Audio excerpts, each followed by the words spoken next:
On December 26, 2004, a massive 9.1 magnitude earthquake struck off the coast of Sumatra, Indonesia. This quake affected 14 countries, killed over 200,000 people, and injured many others. As the ground shook and the sea began retreating, indigenous communities such as the Moken in Thailand and the Si Maolueans in Indonesia, as well as many island populations in the Andaman and Nicobar Islands, immediately began evacuating inland to higher ground.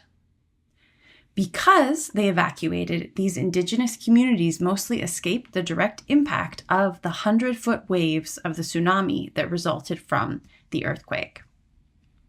This became known as the 2004 Boxing Day tsunami. Many of the tourists and immigrant workers close to the water did not evacuate, particularly along the west coast of Thailand.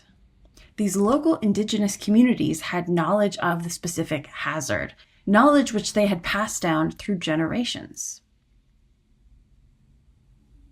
Cases of indigenous peoples identifying and safely responding to hazards have been recorded over and over around the world for centuries.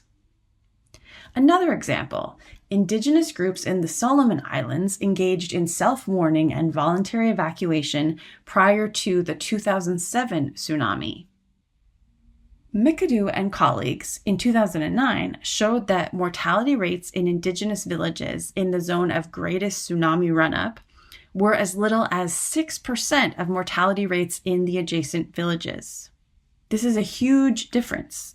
And the nearby villages were occupied not by indigenous peoples, but immigrants from Kiribati, who had arrived in the Solomon Islands in the 1950s and had no experience of tsunamis.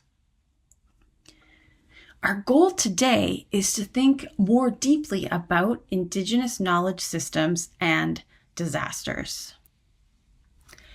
UBC is in the Cascadia subduction zone, where an earthquake of a similar magnitude, probably 9 or higher on the Richter scale, is expected in the next 50 years.